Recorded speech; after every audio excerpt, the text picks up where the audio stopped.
Today on Inside Comics, Marvel Stan Lee, movie Scream Queen Brinke Stevens, and Jim Carrey is the Mask.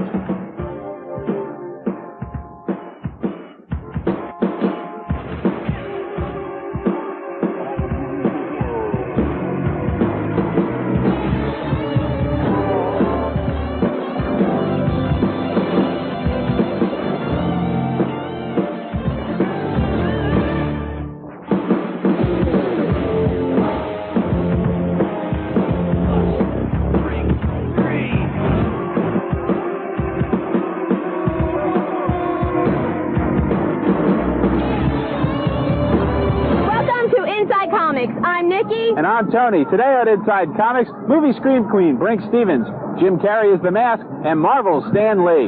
But first, let's talk about censorship in comics. Censorship in the comics industry has been a problem since the earliest comics. In the late 40s and early 50s, comic books sold in the millions to a diverse audience. But in 1954, in response to Senate hearings in Congress, the Comics Authority Code was formed. I believe from my research that prior to 1954, when the Comics Code Authority was established, there was a diverse readership. We're coming back to that now. Back in the 1950s, when everybody was scared of censorship, the comics declared themselves just for kids. Even though, where you see the World War II footage of the soldiers, reading comics all the time, and even though there was a much broader audience, comics shut themselves down from any adult market. Publishers were forced to adhere to the code. Despite vocal opposition from Mad publisher William Gaines, the code was instigated, driving many publishers out of business. By the 70s, the comic book industry was nearly dead, but was saved by the direct sales market. With the direct sales market, publishers could sell to retailers on a non-returnable basis and get their work uncensored to comics fans. We still have something called the direct sales market, where if I print and sell a book to a retailer, it is non-returnable. The whole system depends upon all sides of the marketplace being straight with each other. I'm going to publish what I promised, and hopefully they're only going to order what they're able to sell. As long as that marketplace exists in some form, unlike books, unlike records, unlike movies, individual creators will be able to present their own vision to an ever-growing audience. I think that's a very important thing in American culture right now, as we see more and more and more major corporations controlling communication networks. But despite this freedom, the specter of censorship continues to haunt creators. Only problem I ever had with Swamp Thing in terms of censorship was in the very first issue, the origin story, where the Comics Code didn't like the idea he was enveloped in flame as he ran to the lake and fell into the water. So we kept the exact same artwork, changed the word flame to fumes, and the Comics Code went, that's fine, and went happily along. On the Punisher, we can't show exit wounds. They started recoloring our exit wounds yellow, which I'm like, one bodily fluid is preferable to another. In my first one, I did a little bondage scene, and, well, my characters were enjoying themselves, but they weren't smiling, so they had to paint little smiles on it because our distributor wouldn't distribute it if everyone wasn't happy about being spanked and tied up. Censorship in comics is something that I'm real sensitive about myself. I censor myself very, very heavily. When I first thought of this story, I thought as a reader we would just be with these girls everywhere. If they go to the bathroom, we go with them. When I ended up actually doing the story, I decided not to. I wanted the story to be more accessible. It's still in the miniseries ended up as a mature readers only, and I feel like it hurt myself. It's just one of those things about free expression that creative people are naturally going to gravitate to the thing that they're not allowed to do. So, while all other media are being laundered of any meaning, content, or interest for the average creative person, comic books are getting to be one of the few places that you can just sit down and put down on paper what you want to say. Currently, there is a landmark censorship case in the Florida courts.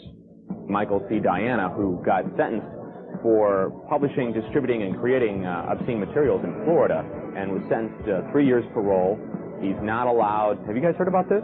We'll tell you more about this controversial Michael C. Diana case and what the Comic Book Legal Defense Fund is doing to fight it later in the show. Looking at comics this week, I want to talk about Star Trek Deep Space Nine comic book from Malibu. This is a great comic, adaptation of the TV series. More adventures with the characters going to different planets. If you're a fan of Security Chief Odo, the Shape Changer, and you're tired of seeing him appear on the show and never use his power, check out the comic book because he uses it every single issue. I am not a fan of the DS9 comic book nor the television show. It just doesn't do anything for me. But on the other hand, Scud, the Disposable Assassin, there is a good comic book for you.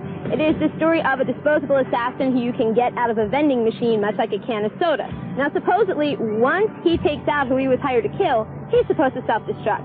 But not Scud, because he becomes self-aware. And so in order to keep himself alive, he kills, for money, of course, so that he can keep his opponents on life support. This is the greatest comic of all time.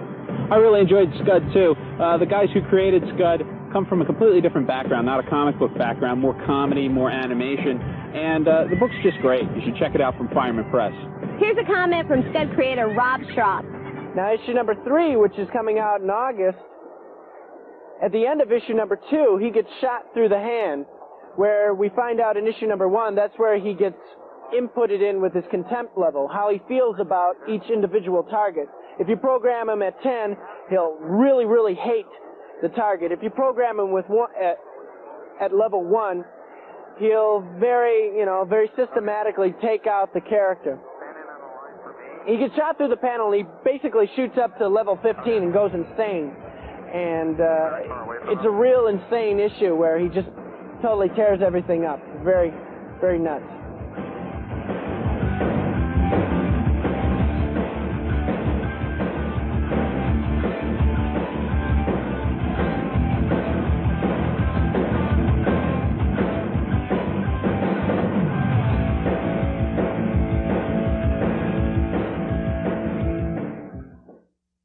Cosmic Comics on the White Horse Pike in Berlin, New Jersey, just off Route 30, midway between Atlantic City and Philadelphia.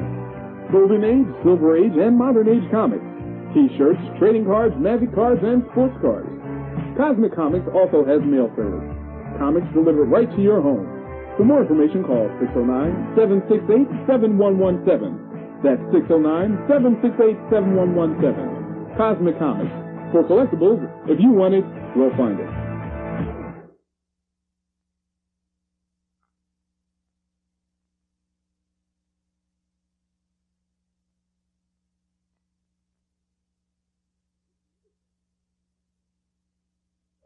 The Creators Coalition is an arts, culture, and educational nonprofit organization fostering support for creators everywhere. Comic book artists, writers, inkers, letterers, colorists, as well as sculptors, photographers, graphic designers, computer graphic designers, computer colorists, and any print or creative medium, battling illiteracy wherever it's found and helping to bring the joy of reading comics to young readers. To donate, send your tax-deductible donation to the Creators Coalition, 64 Captain Shanky Drive, Garnerville, New York, 10923, or call for more information. Welcome back to Inside Comics.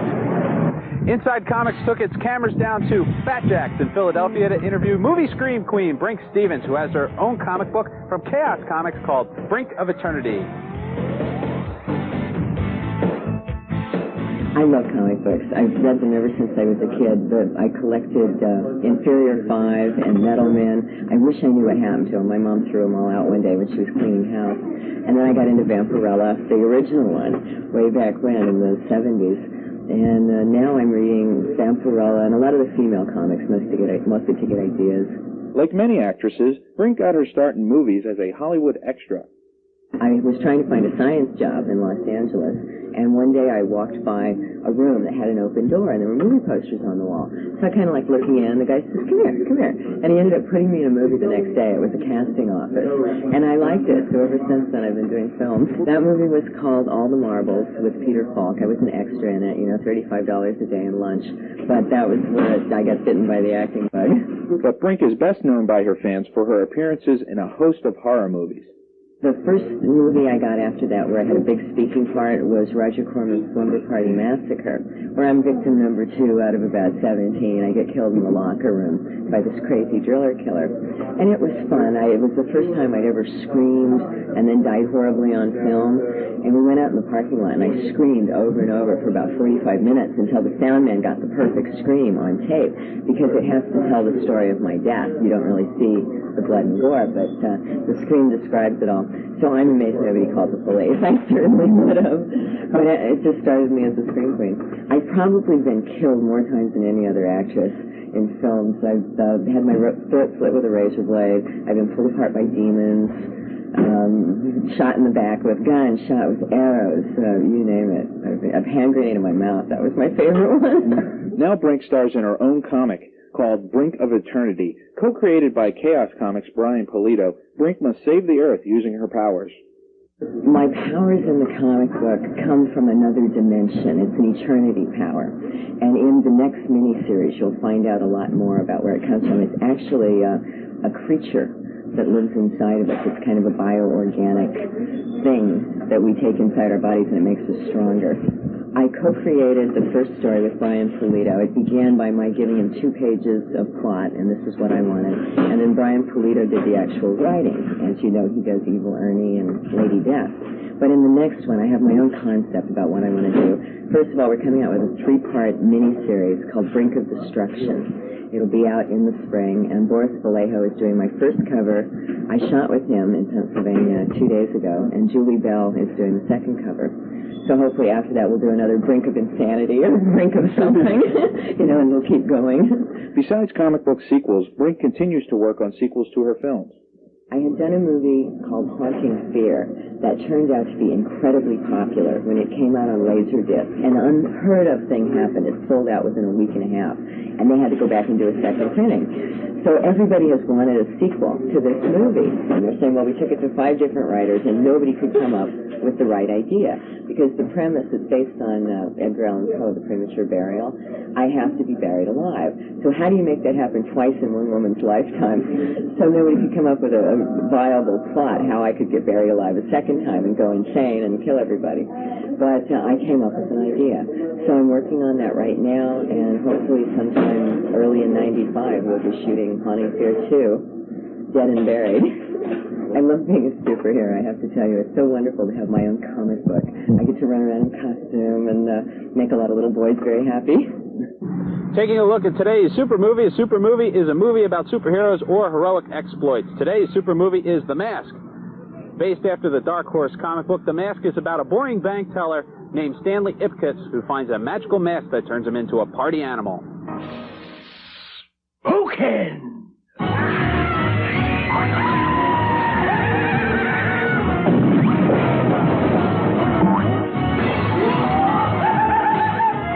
It's like it brings your innermost desires to life. You become some sort of love-crazy wild man. I want him here tomorrow, alive. Now you have to ask yourself one question. Do I feel lucky? Do you? Thanks. The Mask movie, after 5 years, is finally out and successful. We feel very much a part of that whole process. And as a result of our Largo relationship with Larry Gordon, this September we'll see the release of Time Cop, which was an original idea. I enjoyed The Mask. I thought it was okay. I thought they gave away most of the surprises in the trailer. Most of the special effects are in there. They even show the part where the dog puts on the mask. But the movie's okay. It's a lot of fun. Jim Carrey's usually funny. And it's worth going to see. Let's rate The Mask on a Mighty Meter. I'm going to give The Mask a 3.5. Hi, this is Marv Wolfman. Inside Comics will be right back. Fight censorship. Support the Comic Book Legal Defense Fund. The Defense Fund is a non-profit organization supporting the rights of comic book artists, writers, and creators. In its 6 years of existence, the Comic Book Legal Defense Fund has spent over $100,000 protecting cartoonists' freedom of speech. Show your support. Send your tax-deductible donations to the Comic Book Legal Defense Fund, P.O. Box 693, Northampton, Massachusetts, 01061, and help keep freedom of speech free.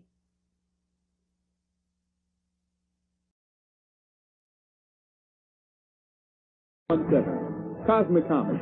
For collectibles, if you want it, we'll find it.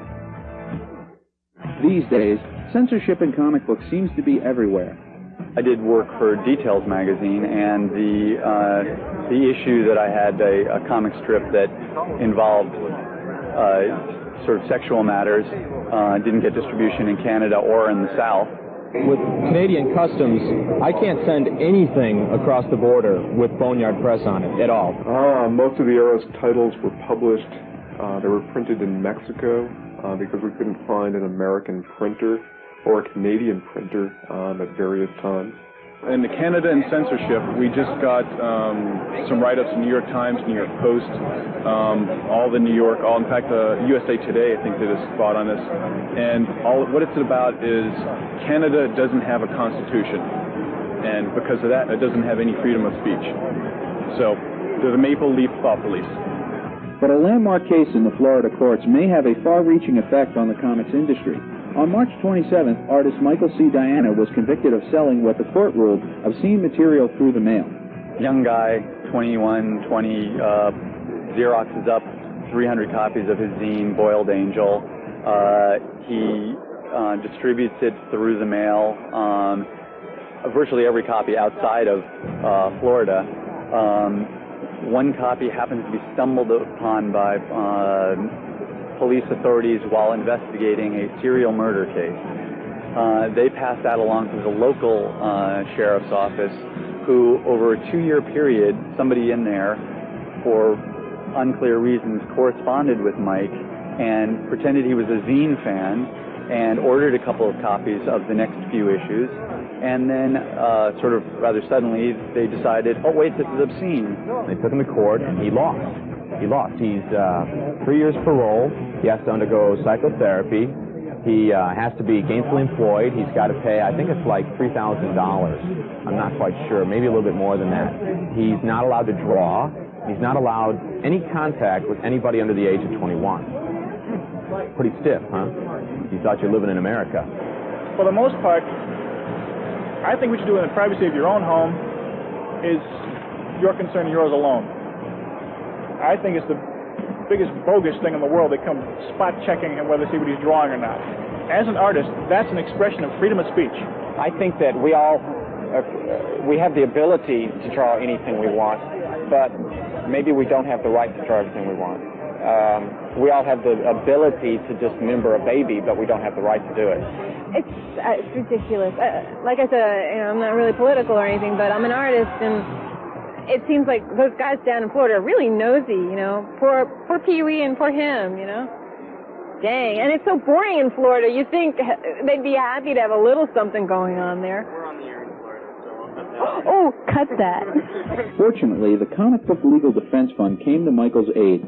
Since its inception, the Comic Book Legal Defense Fund has fought for creators' freedom of speech. Usually you scratch the surface in these cases and you usually find an opportunistic district attorney or some hysteric of some sort. The way the industry has responded is by forming the Comic Book Legal Defense Fund. I'm a member of the board of directors, and we're there to help the retailers out against these awful charges, because fighting for the First Amendment is part of our duty as citizens, along with being artists. Right now we have cases in Florida, Georgia, California, 2 cases in California. Most of them have to do with distributing offensive material, and one of them has to do with the state of California suing one of our artists for not recognizing comic book art as a legitimate art form and wanting to tax it as a commercial art. But without something like the Comic Book Legal Defense Fund, I think a lot of those cases, a lot of those defendants would get railroaded, and bad precedents would be set. I think that's on a case-by-case basis. It's a good thing that we have the Comic Book Legal Defense Fund, because those tend to be brush-fire issues. I know there's a great paranoia in the comic book field, or a lot of elements of it, that we're going to have some enormous crackdown as we had in the mid-1950s. But in the 1990s, if it doesn't work on television, then it doesn't have the legs for scandal. For more information on Michael C. Diana, Boiled Angel, or any of his other comics, contact Michael Hunt Comics at P.O. Box 226, Bensenville, Illinois, 60106, or call 708-794-2723. Today's lucky letter is from Pete Feiser in Drexel Hill, Pennsylvania, who writes, Dear Insight Comics, What can you tell me about the upcoming Star Trek Next Generation movie? Well, I can tell you that the movie is called Star Trek Generations. It's definitely going to be out 94, and a pirate script that has been going around has this movie showing the ultimate destruction of Enterprise D and the death of Captain Kirk in Jean-Luc Picard's arms. Pretty interesting. What does Pete win for writing it? We're going to send Pete a Time Cop promotional package, and it contains all sorts of neat stuff. If you would like to win all sorts of neat stuff, send your letter to Inside Comics, P.O. Box 10035, Philadelphia, PA 19108. Please include your name, age, a question, and the type of stuff you want to win.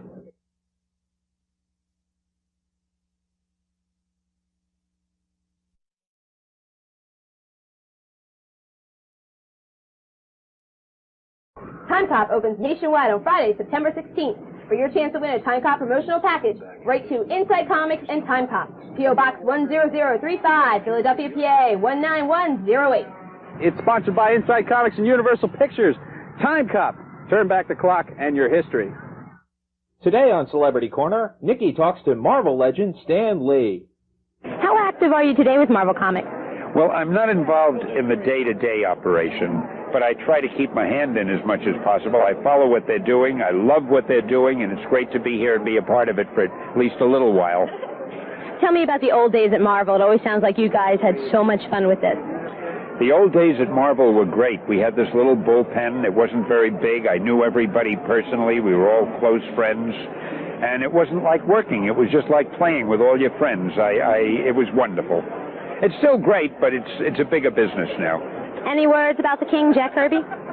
Oh, he was the greatest, and, I don't know what to say. It's a terrible, terrible loss.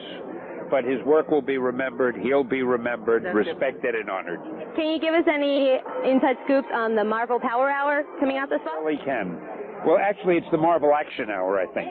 And it consists of a half hour of the Fantastic Four, a half hour of Iron Man, and guess who's going to be the host who'll do a live intro to each show? I know it's a hard thing to guess. There you are. Right. But I'm going to be doing it, and it's very exciting, and I can't wait to get started. Is it true that you're still working on the Spider-Man newspaper strip? Yes, I write that. I've been writing that since 1977, and I've got to do that 7 days a week, and it's like having the sword of Damocles hanging over your head every day. Write the Spider-Man strip. But it's good. It's in over 500 newspapers. It seems to be the best-selling and most popular of all the story strips, so we're very proud of it. Well, the one that we have now, if I can remember it, Spider-Man decides that he wants to... When I say now, I'm writing it now. It won't come out for another few weeks. He wants to find a way to make money with his superpower, and he can't think of a way to do it without hurting people. Like if he plays football, he might kill the person he bumps into and so forth. Finally, he gets an idea, but before we tell the readers what the idea is, we're making a contest out of it, and we're going to ask all the readers to write in and tell us what they think he should do in order to make money with his power. That's it for Inside Comics this week. Tune in next week. We're going to review the movie The Shadow. And we're going to be talking to All My Children's Walt Willie. He has his own comic book, don't you know? Tell your wives, your sisters, your girlfriends. Be here next week. See you next week. Bye-bye. Don't you know? Don't you know? What are you, English now? Don't you know? You're the English flower girl with the hat?